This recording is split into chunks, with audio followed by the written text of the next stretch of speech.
Now look, for my Christians listening, I get it. They killed Jesus. You can never respect it. Case closed. But if you're Nietzschean and you're listening to this, I have a question for you. If you really do believe in power, strength, might, force of will, then how the fuck do you not respect the Israeli Air Force? I am not, for the record, saying that I support Israel. I don't. I'm not a Zionist. I would like Iran to be free. I would like Iran to be Persia. I would like Iran to be Zoroastrian. Not this theocratic circus that it currently has, but real talk, I couldn't really give a fuck about Middle East politics.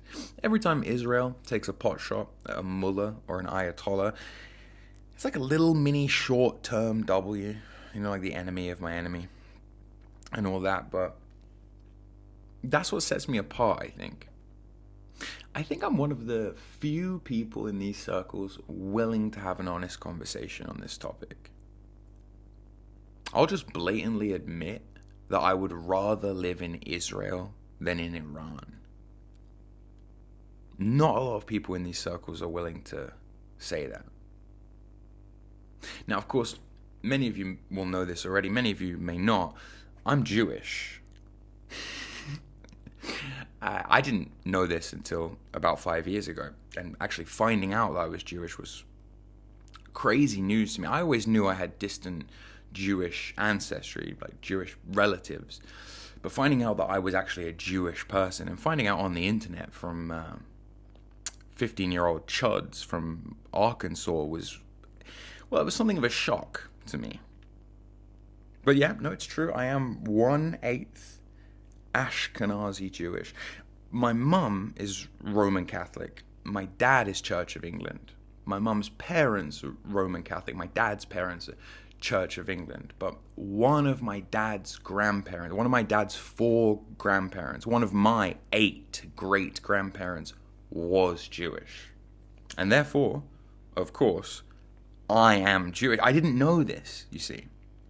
I didn't know this. I don't speak Hebrew. I've never set foot in a synagogue. I have no real connection to the Jewish people or the Jewish state, or I still have my foreskin, for what it's worth, but alas, Jewish. I call this the Eminem defense, right? Yeah, I am white. I do live in a trailer park with my mom. So what, right? The reason everybody knows that I'm 1/8 Jewish is because I told them. And believe me, it would have been very, very easy to lie. So why tell people? People ask me that all the time, actually. They're like, if you don't identify as Jewish, and if you're so critical of Jewish power, then why do you constantly talk about why do you constantly bring it up then? It's a good question. It's a fair question. I guess the answer is because I don't want to let you down. I guess the answer is because there's nothing more depressing than seeing some random pop up in your comments or in a live chat and be like, I used to like it. Or the worst is I used to love watching your content. Then I found out you were a guy. There's nothing I can do about this. So it's I would rather lose 20 subscribers every time I mention it in passing than lose 1,000 subscribers overnight because somebody made a doxed video or an expose video about me. I just would rather tell the truth. I would rather not live a lie. And it's kind of like a get out of jail free card. It's kind of like a little bit of a get out of jail free card. It kind of affords me the luxury to be able to say the things I want. Not just edgy things on YouTube that I might be able to get away with because I'm not 100% white, but also just things in these circles, factual things in these circles, like I would rather live in Israel than Iran. Most guys in these circles can't say that. Even if they know that, even if they believe that, they can't say that because it's not based. One great thing about being 1/8 Jewish is that nobody in these circles expects you to be based 100% of the time. So in that respect, it is kind of good, It's like that time that Nick Fuentes got arrested and he said, Oh no, I'm not white, I'm Mexican. My last name's Fuentes. I don't know if any of you have seen that, but that made me laugh because that's exactly what I would do.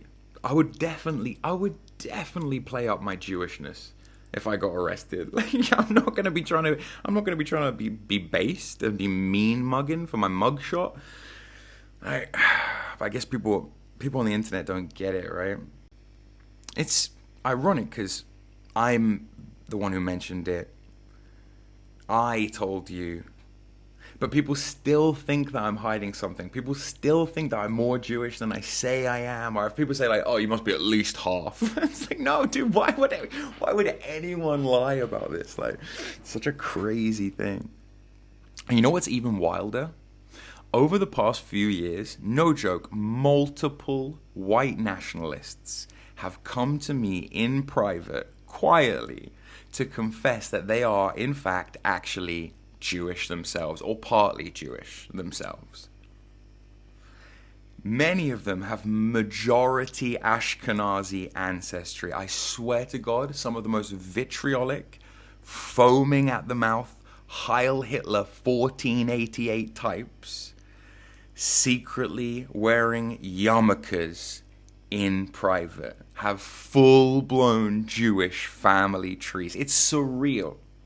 On the one hand, it's like watching a meme come to life because it's the most ridiculous stereotype imaginable, lying, infiltrating, pretending to be something you're not in order to radicalize others, in order to act like a caricature Nazi whilst hiding your true identity, and then coming to me thinking I'll understand, or even that I'll appreciate it, even that I'll even like wink wink, nudge nudge. Because just like some of these wignats, some of these Jews pretending to be wignats also think that I'm more Jewish than I say I am. It's so surreal.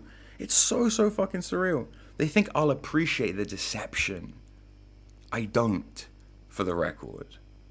I'm always deeply betrayed. There is a deep sense of betrayal whenever this happens to me.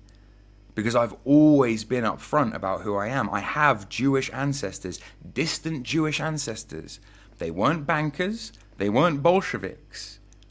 They were just some poor Eastern European motherfuckers trying to survive whatever pogroms that they were facing. It's just bizarre. It's just fucking bizarre.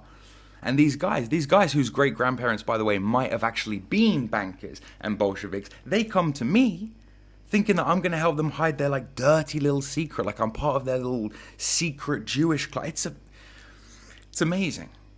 And you talk to these people, and then you find out, like, some of them really do hate Jews. They really do, either because they hate themselves, or because they got molested by their families, or, you know, the whole thing is just tragic and LARPing cowardice. It just makes me feel sick. It's embarrassing. It's pathetic.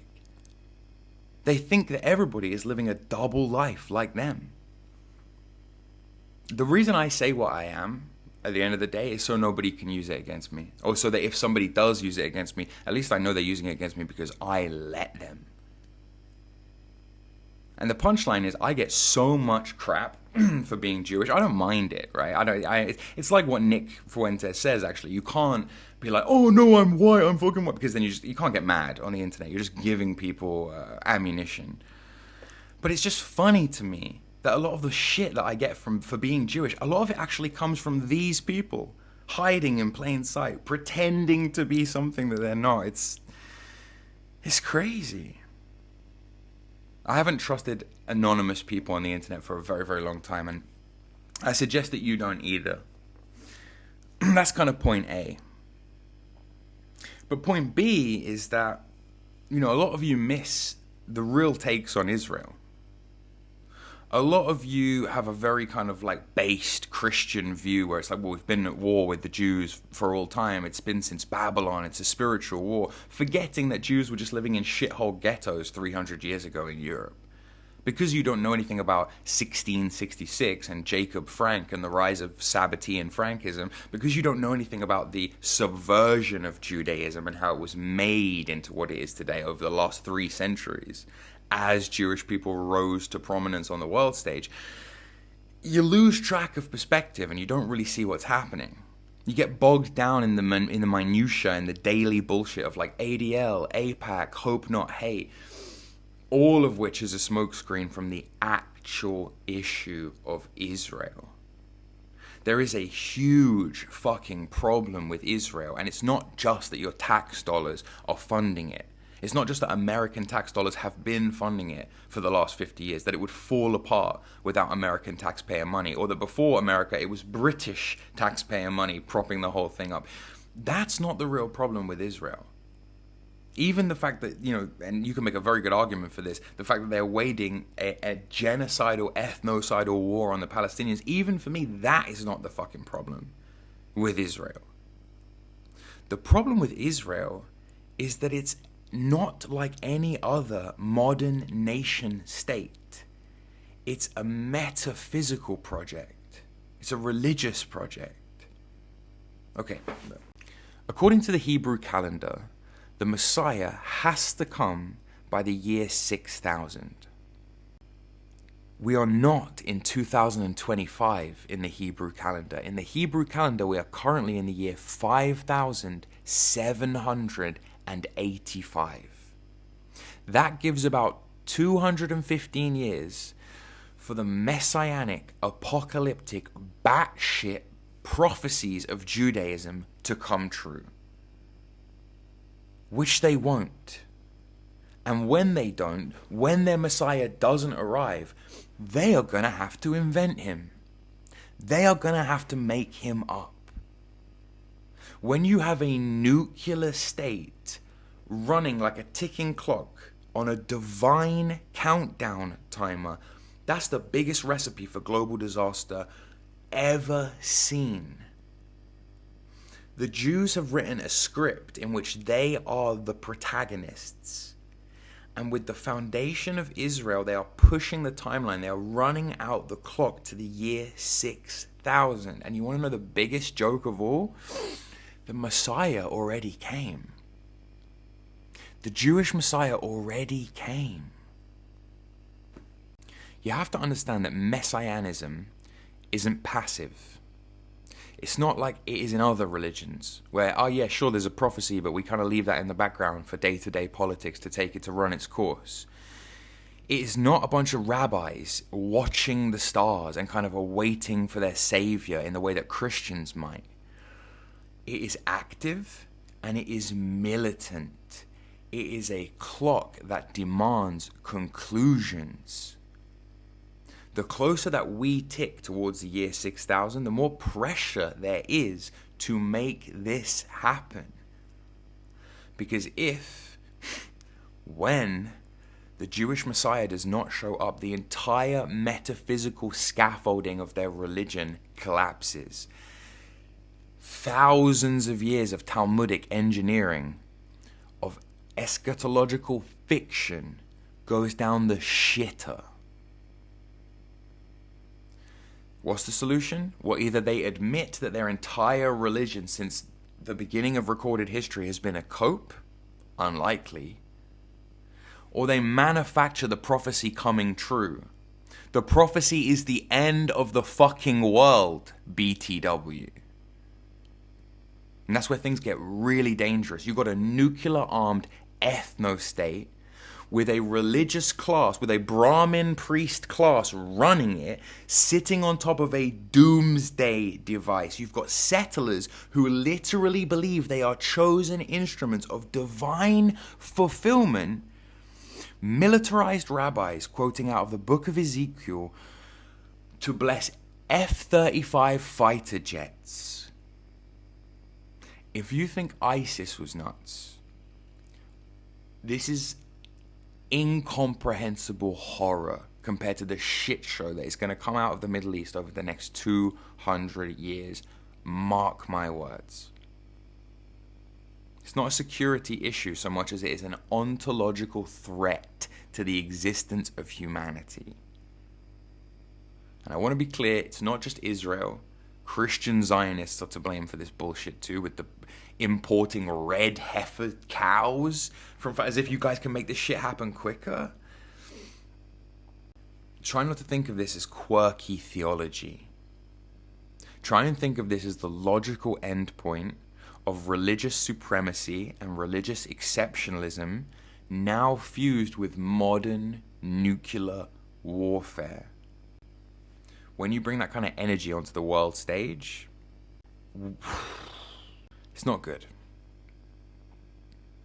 If you believe that God needs you to win a holy war at the end of time, and that no amount of death or destruction or chaos or war is too much in helping you to achieve that goal, it's not good.